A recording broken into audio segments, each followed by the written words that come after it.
Langkah yang pertama sudah Ibu jelaskan ya. Sekarang tinggal langkah kedua. Kamu cukup menguasai dua langkah ini agar bisa menentukan sudut istimewa dari 0 derajat sampai 360 derajat. Langkah kedua kamu bikin gambar begini. Oke. Ini 0 derajat sampai 90 derajat. Di sini 180 derajat. Di sini 270 derajat. Lingkaran semuanya ada 360 derajat. Untuk yang di sini dari 0 derajat sampai 90 derajat itu namanya kuadran pertama. Dari 90 sampai 180 derajat saya tulis kayak kuadran kedua. Dari 180 sampai 270 namanya kuadran ketiga. Dari 270 sampai 360 namanya kuadran keempat. Oke, sekarang kita bikin rumusnya ya. Kalau kuadran pertama itu isinya sudah dijelaskan waktu langkah pertama. Untuk kuadran 2, 3, dan 4 kita cukup menentukan, kita gunakan sudutnya 180 dengan 360 saja biar nggak ribet ya. Oke ya. Oke, yang untuk di kuadran kedua kita gunakan, lihat sudutnya 180 dengan 360 aja ya. Kuadran kedua, kalau segini itu kan 180 nih. Nah, kalau misalnya cukup segini nih, berarti kan 180-nya kurang ya. Berarti 180 derajat dikurangi alfa. Alfanya nanti kita isi tergantung dari pertanyaannya bagaimana. Kuadran ketiga sekarang. Kuadran ketiga itu kan antara 180 dengan 270. Nah, gitu ya. Kelebihan dong 180-nya. Berarti 180 ditambah alfa. Oke, kelebihan ini nih. Ya. Oke. Sekarang kuadran keempat. Kuadran keempat itu antara 270 dengan 360, lingkaran penuh ya. Karena kita batasannya maksimal 360, berarti harus kurang dari 360 dong.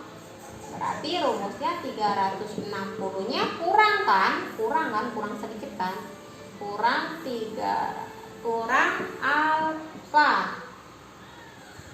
Oke, kalau sudah yang terakhir itu di sini semua itu maksudnya sin, cos, dan tan. Semua ya. Sin, cos, dan tan nilainya positif semua. Kuadran kedua 3 dan 4. Semua sindikat tangannya kosong. Maksudnya bagaimana? Kan kuadran pertama sin cosanya positif. Kalau kuadran kedua sinnya saja yang positif. Kuadran ketiga tannya saja yang positif, selebihnya negatif. Kuadran keempat cosnya saja yang positif, selebihnya negatif. Udah selesai. Ya, langkah 1, langkah 2 kamu sudah bisa menentukan sin cos tan dari 0 derajat sampai 360 derajat. Sekarang untuk lebih memahaminya, perhatikan contoh berikut. Misalnya cos berapa ya? 150 derajat. Pertama,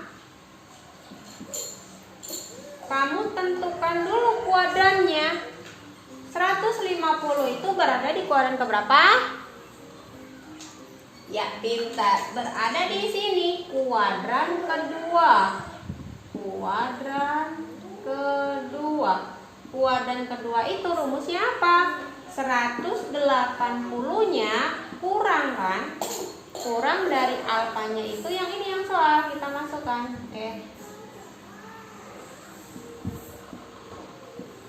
Tuh kayak gitu. Berarti sama dengan cos 180 dikurangi 150 berapa? Ya, tuh 30 derajat. Cos 30 derajat seperti yang sudah Ibu terangkan waktu di langkah pertama. Kamu tinggal ngorek-ngorek begini saja. Cos itu dari atas ke bawah. Paling ujung itu nilainya 1. Sudutnya paling ujung nilainya adalah 90. 30 itu dekatnya di sini 0. Dekatnya 0. Tuk. Perhatikan di sini. Oh, hasilnya di sini sebelum 1 ada angka setengah angka 3. Setengah angka 3. Yang terakhir, nilainya positif apa negatif? Sekarang kita tentukan. Semua sindikat tangannya kosong, nilai cos di kuadran kedua ada nggak nilai cos? Kalau nggak ada berarti negatif. Oke? Nah, contoh yang kedua. Tan, kita gunakan tan aja deh. Tan berapa ya? 180 derajat. Oke, tan 180 derajat. Nah, kita tentukan 180 derajat ini berada di kuadran keberapa? Ya, boleh kedua, boleh juga yang ketiga. Sama aja.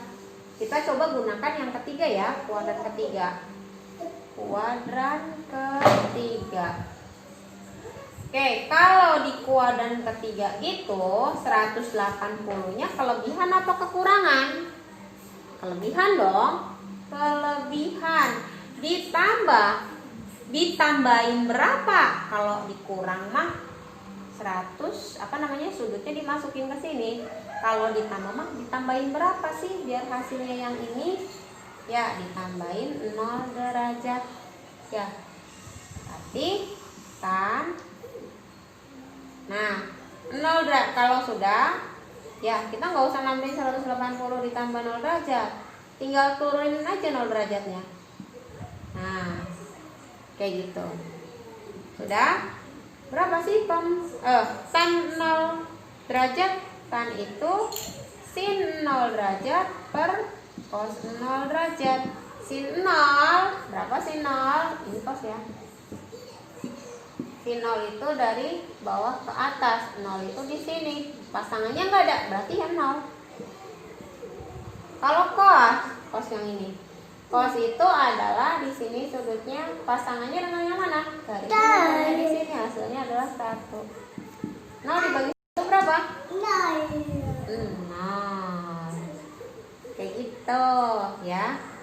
Kalau kamu pengen mencoba, pengen menggunakan kuadran kedua, silakan. Hasilnya nanti bakal sama dengan yang di kuadran ketiga, yaitu hasilnya 0. Ya, oke? Satu lagi. Mana ya? Satu lagi. Yang ketiga. Coba kalau sin berapa ya? Sin. Oke. 210. Sin 210 berada di kuadran keberapa? Yap, kuadran ketiga. Kuadran ketiga itu 180-nya kelebihan apa kekurangan? Kelebihan, ya. Kelebihan berapa? 180 ditambahin berapa biar hasilnya 210? Ya, ditambahin 30 derajat. Ya. Oke, kalau sudah, sin bukan 180 ditambah 30 ya, tapi tinggal 30-nya turun aja ke sini. Tuh. Jadi sin 30 berapa? Kamu Kalau bingung orek-orek lagi. Sin itu dari bawah ke atas. 30 itu adalah dekat dengan 0. Hasilnya nempel di sini. Nilainya yang dekat dengan 0 adalah setengah. Oh, udah. Yang terakhir, apakah positif atau negatif? Ya, sekarang kita cek. Sin untuk di kuadran ketiga, ada nggak nilai sin? Nggak ada ya, berarti negatif. Oke, sampai di situ penjelasan dari saya mengenai sudut istimewa sin kostan dari satu lagi. Oke. Kuadran yang keempat. Satu lagi, boleh. Yang keempat belum, ada yang protes. Apa ya maunya ya? Aja deh. Cos ini aja. Cos 300 derajat. Cos 300 berada di kuadran keberapa? Berapa? Pintar. Kuadran keempat. Kuadran keempat itu pakainya 360 dong. 360 dikurangi alfa ya. Cos 360 kalau dikurangin sudut yang ditanyakannya dimasukin aja. Oke. Baru kita kurangin. Cos 360 dikurangi 300 adalah 60 derajat. Oke, kalau sudah. Cos 60 berapa ya? Kamu orat-orat lagi begini. Kalau cos itu dari bawah ke atas, ya.